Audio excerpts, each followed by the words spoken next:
कोल्हापूर जिल्हा गोकुळ दूध संघाची पंचवार्षिक निवडणूक येत्या काही दिवसात होत असून या निवडणुकीकडे तालुक्यासह संपूर्ण जिल्ह्याचे लक्ष लागून राहिले आहे। मात्र या निवडणुकीत फक्त दूध संस्थेच्या ठरावधारकांनाच मतदानाचा हक्क असून प्रत्यक्ष दूध घालणाऱ्या उत्पादकांना मतदानाचा अधिकार नाही, याबद्दल दूध उत्पादकातून तीव्र नाराजी व्यक्त होत आहे। गेली अनेक वर्ष गोकुळ दूध संघाची पंचवार्षिक निवडणूक होते, पण यामध्ये फक्त ठरावधारकांनाच मतदानाचा अधिकार आहे।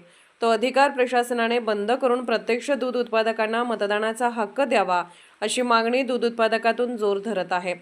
दूध संस्थेच्या ठरावधारकांनी मतदान करायचे आणि आम्ही दूध उत्पादकांनी फक्त दूध संस्थेत दूधच घालायचे का, अशा संतप्त प्रतिक्रिया तालुक्यासह जिल्ह्यातील उत्पादकांतून उमटत आहेत। सध्या तालुक्यासह जिल्ह्यातील दूध उत्पादकांकडून कोल्हापूर जिल्हा गोकुळ दूध संघात सुमारे 19 लाख लिटर दूध पुरवठा होतो। इतक्या मोठ्या प्रमाणात दूध पुरवठा करणाऱ्या उत्पादकांनाच मतदानाचा हक्क नसणे ही खेदाची बाब असल्याचे मत उत्पादकांनी व्यक्त केले। दूध उत्पादकांना मतदान हक्क दिला तरच पशुपालन हा उत्तम व्यवसाय आहे, याचे समाधान त्यांना मिळेल। मतदानाचा अधिकार मिळाल्यास तालुक्यासह जिल्ह्यातील पशुपालक व युवा पिढी पुन्हा जोमाने या व्यवसायाकडे वळेल आणि गोकुळ दूध संघाची आणखी भरभराट होईल, असे मत दूध उत्पादकांनी मांडले आहे। प्रशासनाने या मागणीचा गांभीर्याने विचार करून दूध उत्पादकांना मतदानाचा हक्क द्यावा, अशी मागणी जोर धरत आहे।